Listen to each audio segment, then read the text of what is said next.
Hey guys, it's Dr. DRMTLGY, board certified dermatologist in the Seattle area. I do medical, surgical, and cosmetic dermatology.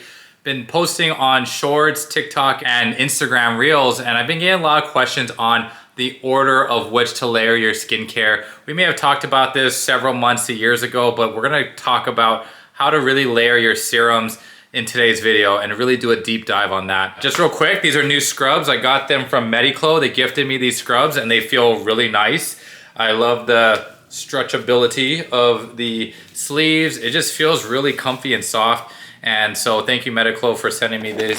I came back from Japan recently. I wanted to show you really quickly. This is one of the most fun, coolest things I found in Japan at the Don Quixote or Donkey. And they had Biore makes these cooling sheets and it was so hot there.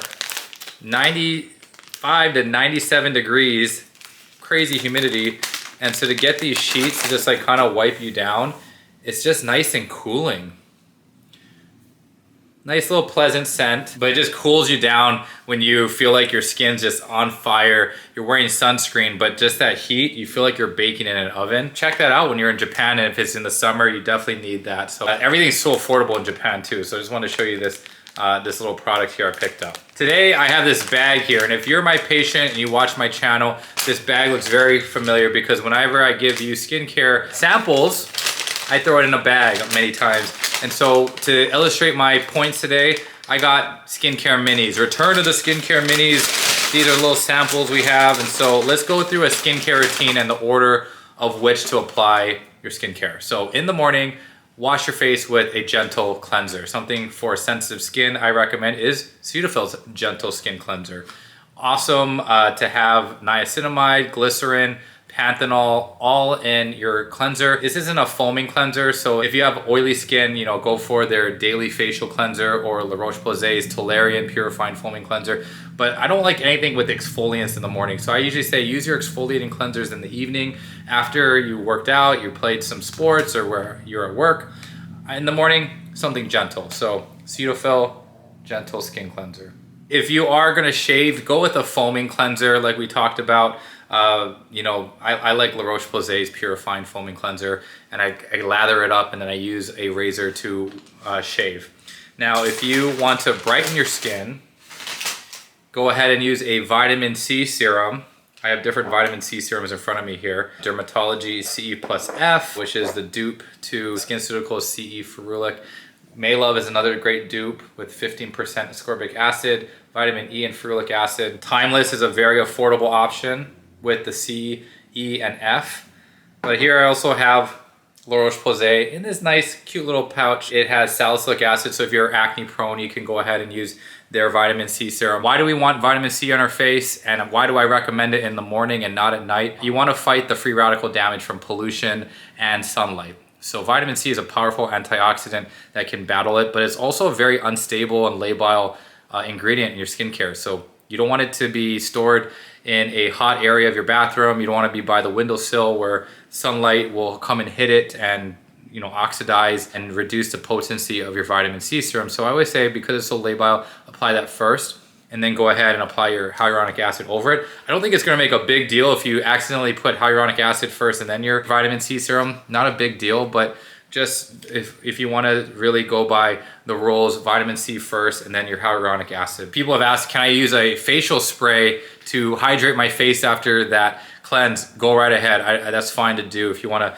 spray your face down with the La Roche-Posay Thermal Spring Water or Avene Thermal Spring Water, go ahead. And then move on to vitamin C, then hyaluronic acid. And why do we like hyaluronic acid? This is Vichy's hyaluronic acid, the mineral 89. The ingredient list is very minimal. Why do we like hyaluronic acid? It's a carbohydrate or sugar that we have in our skin already, but after age 25, our production of hyaluronic acid dips. We like to replenish our skin with hyaluronic acid, external hyaluronic acid. I like to apply it in the daytime or in the morning before starting my day because it temporarily hides those fine lines and wrinkles by plumping up your skin, hydrating the skin.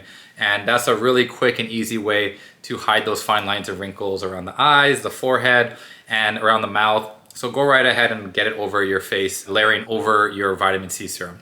Now, it doesn't end there. Always end your skincare routine with moisturizer with SPF or just your sunscreen. The moisturizer with SPF I have here that I give to my patients in clinic, CeraVe's AM lotion with SPF 50. Very lightweight, much more lightweight than its predecessor, the SPF 30 AM. And so I've been liking the SPF 50 much more. Have hyperpigmentation though, you want to go with a tinted sunscreen with iron oxides. I have Eucerin Sensitive Mineral Face. My patients have been liking this sample quite a bit. I'll use it after chemical peels. Iron oxides will help block visible light as well as the UVA and UVB. And visible light, we have found, is a big contributor to flaring hyperpigmentation and melasma. So if you have hyperpigmentation, try to go with the tinted sunscreen. You don't need to do both a moisturizer with SPF and then a tinted sunscreen. Just choose one and apply that. If you are also dealing with hyperpigmentation and you don't want the tint, you could consider an ingredient, diamidol,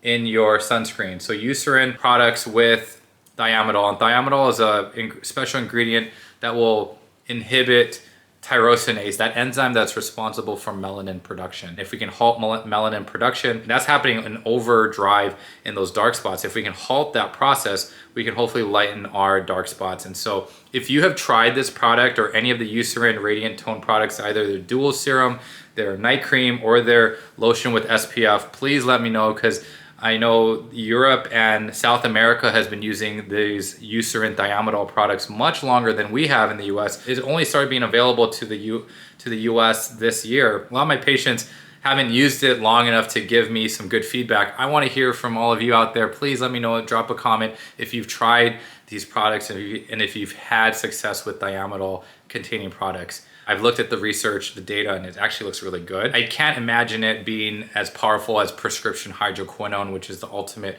lightening cream for dark spots. And that has to be prescribed and has to be under the supervision of a doctor with that particular ingredient. And when I talk to doctors in Europe and also South America, they have enjoyed prescribing or recommending diamidol to their patients in the last few years since it's been available. So I would like to hear it from you guys as well. Okay, so that's your skincare routine in the morning. Now at night, how to layer your skincare. I like to throw in the exfoliating cleansers now after a long day. I like salicylic acid because it's lipid soluble. It goes into the pores and it will just clean out your pores really well. You can do Cetaphil's Gentle SA Cleanser. I like that one a lot. For my sample closet, I picked out Roche-Posay's Effaclar 2% Gel Cleanser.